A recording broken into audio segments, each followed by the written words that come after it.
देखने वाली खूबसूरत आँखों और सुनने वाली स्मार्ट को अस्सलाम वालेकुम, हेलो, नमस्ते, सत श्री अकाल। वेलकम टू माय चैनल बटनी यमी रेसिपीज। तो आज मैं प्लम ड्रिंक लेकर आई यानी आलू बुखारे का शरबत। मेरे तरीके से कोई इतनी जो है 30 मार खान किस्म की रेसिपी नहीं है आज, तो फ्रेश सी रेसिपी है। मैं अपने स्टाइल से बनाना दिखाऊंगी। इसकी खूबसूरती को बस आप फोकस कीजिएगा। तो हमने खूबसूरत से आलू बुखारे लिए हैं जिसे छिलकों समेत हमने काटा, यानी इसके छिलके भी खाए जाते हैं, ये आप लोग जानते हैं। तो हम इसको फ्रेश सा बनाएंगे।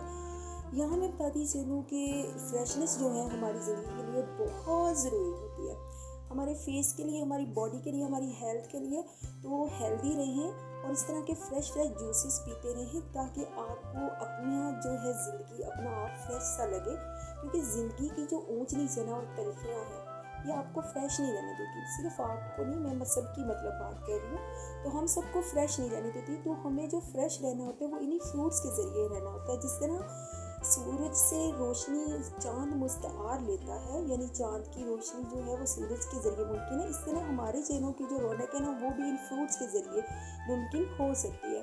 तो इनसे दूर ना रहें। शुगर भी यूज़ करें, थोड़ी करें लेकिन करें तो देखिए खूबसूरती से। मैंने ग्लास को उसी शुगर पाउडर से सजा लिया, तो खूबसूरती बहुत मैटर करती है।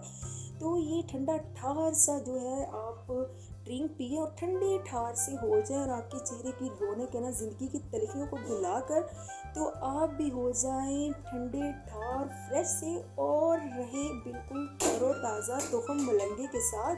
तो कैसी लगी आपको मेरी रेसिपी और मेरी बातें, तो मुझे ज़रूर आगाह कीजिएगा। कुछ समझना है तो पूछ सकते हैं कमेंट सेक्शन में। रखें अपना ख्याल, मज़े करें, बाय टाटा।